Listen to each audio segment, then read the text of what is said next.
Welcome दोस्तों, कानून का ज्ञान विदेश के यूट्यूब चैनल में आपका स्वागत है। दोस्तों, आज इस वीडियो में मैं आपको बताऊंगा आईपीसी की 10 ऐसी धाराएं जिनका पुलिस द्वारा ज़्यादातर यूज़ किया जाता है और इन धाराओं का आपको मैं बताऊंगा हिंदी में अनुवाद और कितनी मिल सकती है इनमें सज़ा। यानी कि आप आराम से समझ जाएंगे कि कौन सी धारा कितनी है खतरनाक और कितना क्रिमिनल को सज़ा हो सकती है ऐसी धाराओं में। तो चलिए देख लेते हैं कौन कौन सी हैं वो धाराएं। दोस्तों, पहले नंबर पर है हमारी आईपीसी की धारा 120B। दोस्तों, वैसे तो ये धारा छोटी सी लगती है देखने में, लेकिन है बहुत खतरनाक दोस्तों, क्योंकि आईपीसी की धारा 120B का मतलब है षड्यंत्र का दंड। यानी कि अगर कोई षड्यंत्र रचता है तो उसमें इस धारा में उसे अंतर्गत दंड दिया जाएगा, यानी कि उसे सजा सुनाई जाएगी। दोस्तों, एग्जाम्पल ले लेते हैं 120B में। मान लीजिए 5 आदमी हैं, 5 आदमी में से एक आदमी जिसका प्लान बनाया हुआ था वो 4 आदमियों से कहता है कि तुम्हें इसका मर्डर करना है, और मान लीजिए वो 4 आदमी उसका मर्डर कर देते हैं। तो ऐसे केस में षड्यंत्र जो रचा गया वो था उस 5वें आदमी का। तो धारा 120 के अंतर्गत अगर सजा होती है तो उस 5वें आदमी को भी बराबर सजा होगी जितनी उन चारों को होगी, क्योंकि जो षड्यंत्र था वो उसका रचा हुआ था। तो इसलिए धारा 120 काफी खतरनाक होती है। अब आ जाते हैं सेकंड धारा पर की दूसरी धारा। तो दोस्तों, दूसरी धारा है हमारी धारा 159 और 160। ये दोनों धाराएं मैंने इसलिए ली हैं कि 159 में तो बताया गया है एफरे, यानी कि दंगा या उपद्रव, और इसकी जो सजा है दोस्तों वो बताई गई है धारा 160 में।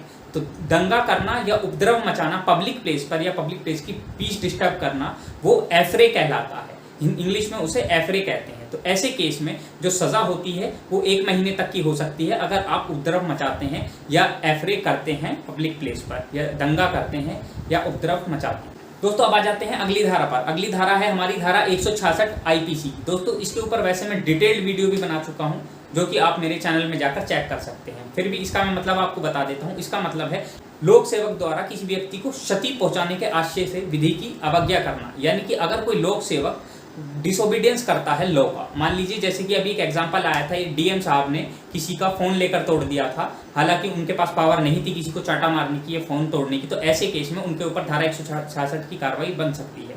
तो ये होता है धारा 166 का मतलब। दोस्तों, इसमें 1 साल तक की सजा हो सकती है और फाइन भी लग सकता है। और दोस्तों, ये जो सेक्शन है ज्यादातर जो गवर्नमेंट ऑफिसर्स हैं या गवर्नमेंट कर्मचारी हैं उनके ऊपर लगती है। अब आ जाते हैं अगली धारा पर। चौथे नंबर पे कौन सी धारा है? अगली धारा है दोस्तों धारा 188 ऑफ आईपीसी। इसका मतलब है लोक सेवक द्वारा विधिवत रूप से प्रकाशित आदेश की अवज्ञा। यानी कि दोस्तों, disobedience to the order duly promulgated by public servant. यानी कि अगर कोई ऑर्डर दिया गया है पब्लिक सर्वेंट के द्वारा और उसे कोई नहीं मानता है तो उसके ऊपर धारा 188 की कार्रवाई बनती है। जैसे कि मान लीजिए लॉकडाउन में सबको कहा गया है कि अपने घर रहें और सिर्फ आप बाहर निकल सकते हैं तो सिर्फ जरूरी चीजों के लिए ही निकल सकते हैं। अगर कोई ऐसा नहीं मानता है तो उसके ऊपर धारा 188 की कार्रवाई बनती है। तो ये होती है धारा 188। इसमें दोस्तों 6 महीने तक की सजा हो सकती है। 5वें नंबर पे है दोस्तों हमारा सेक्शन 302।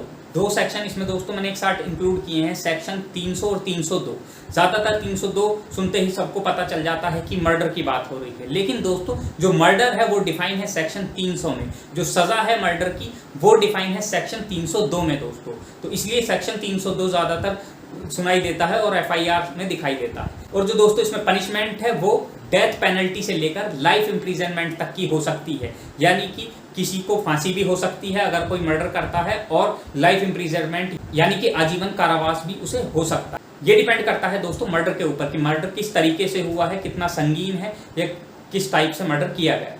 अब बात करते हैं नेक्स्ट धारा की। दोस्तों, नेक्स्ट धारा है हमारी धारा 304। दोस्तों, इसे इंग्लिश में कल्पेबल होमिसाइड बोलते। सेक्शन 304 में दोस्तों कल्पेबल होमिसाइड की जो है पनिशमेंट बताई गई। कल्पेबल होमिसाइड का हिंदी में मतलब होता है हत्या की श्रेणी में ना आने वाली गैर इरादतन हत्या के लिए दंड। यानी कि हत्या ना करना था उसकी इंटेंशन और उसके उस एक्ट से उसकी जान चली जाती है तो वो कल्पेबल होमिसाइड कहलाता है। तो इसकी जो सजा है दोस्तों, इसमें भी दोस्तों 10 साल तक की सजा हो सकती है अगर कोई कल्पेबल होमिसाइड करता है कि हत्या करता है एज अ कल्पेबल होमिसाइड किसी की। अब आ जाते हैं नेक्स्ट सेक्शन पे। नेक्स्ट सेक्शन है हमारा 306 आईपीसी का। दोस्तों, ये ज्यादातर आप लोगों ने सुना भी होगा।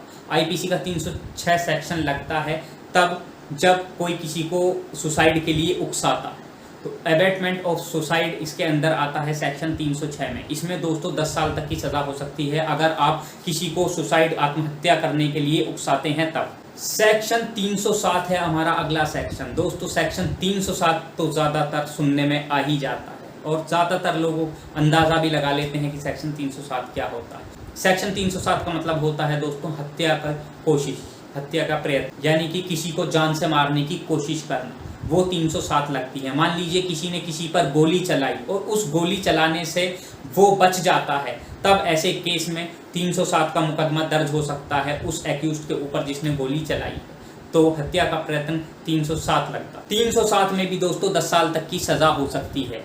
अगला सेक्शन है दोस्तों 362 और 367। ये दो सेक्शन मैंने इसलिए लिए हैं। 362 तो बताता है किडनैपिंग, अपहरण के बारे में, लेकिन 367 जो सेक्शन है वो बताता है कि एबडक्टिंग या किसी को स्लेवरी करना, किसी को इस उद्देश्य से किडनैप करना कि उसे घोर अपहित किया जाए किडनैप कर और उसे एबडक्ट किया जाए। तो ऐसे केस में दोस्तों उसके ऊपर जो सज़ा है 367 के केस में किडनैपिंग, जैसे कि दोस्तों ये सुशील कुमार वाला जो लेटेस्ट केस चल रहा है, इसमें किडनैपिंग कर हत्या की गई है, तो ऐसे केस में भी धारा 367 लग सकती है, जिसमें दोस्तों 10 साल तक की सज़ा हो सकती है। अब दोस्तों लास्ट सेक्शन है हमारा 376। 376 और 375 दो सेक्शन मैंने दोस्तों एक साथ जोड़े हैं। दोस्तों सबको पता है कि रेप अगर किसी का होता है, रेप के ऊपर जो सेक्शन है वो 376 लगता है, लेकिन दोस्तों असलियत में रेप जो वर्ड है, बलात्कार जो वर्ड है, वो डिफाइन है सेक्शन 375 यानी कि 375 ऑफ आईपीसी में।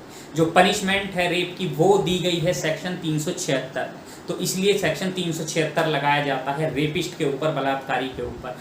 और जो इसमें दोस्तों रेप में सज़ा होती है वो 10 साल से लेकर लाइफ इम्प्रिजनमेंट तक की हो सकती है। अब आप लोग कह रहे होंगे कि जो हमने देखा है बहुत से जो रेप होते हैं उनमें फांसी भी दी जाती है। दोस्तों उनमें फांसी तब दी जाती है जब रेप के बाद में हत्या कर दी जाती है जो विक्टिम होता है उसकी। और दोस्तों ऐसे केसेस में तो रेप में जिसमें 10 साल या लाइफ इम्प्रिजनमेंट है, इसमें सज़ा इतनी कम होनी ही नहीं चाहिए, इसमें तो डायरेक्ट डेथ पेनल्टी ही बनती है, क्योंकि ऐसा जो घिनौना काम करता है उसके लिए तो सिर्फ उसे मौत ही देनी चाहिए, जिंदा रहने का ऐसे लोगों को अधिकार ही नहीं। तो दोस्तों ये थे आईपीसी के कुछ सेक्शंस, आपने भली बात अच्छे से समझ लिए होंगे, हिंदी में इनका अनुवाद। और दोस्तों बहुत बार पुलिस वाले ये सेक्शंस यूज करते हैं, आपने भी टीवी वगैरह में या एफआईआर वगैरह में पढ़े होंगे। वीडियो बनाने का मकसद सिर्फ फ्रेंड्स यही होता है कि आप तक इन्फॉर्मेशन पहुंचाई जाए और आपको आपके जो कानून हैं उनसे वाकिफ कराया जाए। दोस्तों ऐसी वीडियोस बनाने में काफ़ी मेहनत लगती है, काफ़ी पढ़कर ऐसी वीडियोस बनानी पड़ती हैं, जिससे कि आपको आपके जो